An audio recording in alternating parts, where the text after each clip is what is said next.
নমস্কার, আশা করি সবাই ভালো আছেন। আমার খুব প্রিয় লেখক শ্রদ্ধেয় জীবন মুখোপাধ্যায় চলে যাওয়ার পর প্রায় 2 সপ্তাহ পর আমি আবার ইতিহাস নিয়ে পড়তে বসি এবং 2 সপ্তাহ ধরে আমি শোকস্তব্ধ ছিলাম। তবে আজকে আমি জীবন মুখোপাধ্যায়ের বই পড়ছি না, আজকে আমি পড়ছি জীবন মুখোপাধ্যায়ের বই শেষ হয়ে যাওয়ার পর জীবন মুখোপাধ্যায়ের বই পুরো থরলি কমপ্লিট করার পর যে বইটা উনি নিজেই পড়তে বলে গেছেন সেটা হলো এই বইটা, ভারত ইতিহাস পরিক্রমা।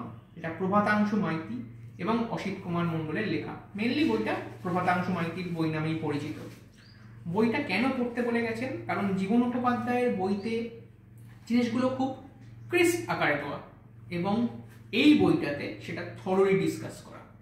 কাজেই যদি আপনি প্রিলিমিনারির মতো প্রিপারেশন হয়ে যাওয়ার পর যদি মনে হয় যে কনসেপ্টগুলো ক্লিয়ার করা দরকার, আরও ডেপথে আমার পড়াশোনা করার দরকার, তখন অবশ্যই এই প্রভাতাংশু মাইতির বইটা পড়া দরকার।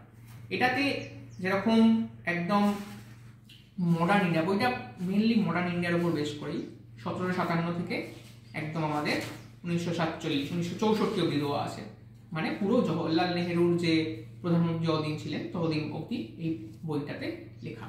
এবং এই বইটাতে চ্যাপ্টারগুলো এমনভাবে ডিভাইড করা আছে যেটা জীবন মুখোপাধ্যায়ের যে ইতিহাস বইটা স্বদেশ সভ্যতা ও বিশ্ব, সেই বইটার সাথে অনেকটা সিমিলার। তার মানে মনে করা যায় যে জীবন মুখোপাধ্যায় এই বইটা থেকে অনেক কিছু রেফারেন্স নিয়ে তিনি তার বইটা লেখেন।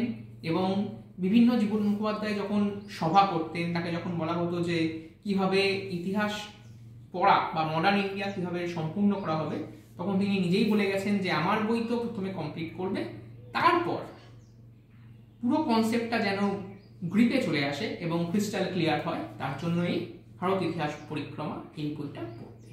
তাহলে এই বইটাই আমি আজকে পড়া শুরু করছি। আপনারাও এই বইটা কিনে পড়তে পারেন এবং সকলকে ঐতিহাসিক এই বইটা সম্পর্কে আরও বেশি জানার জন্য ফলো করে যান আমাদের চ্যানেল। নমস্কার।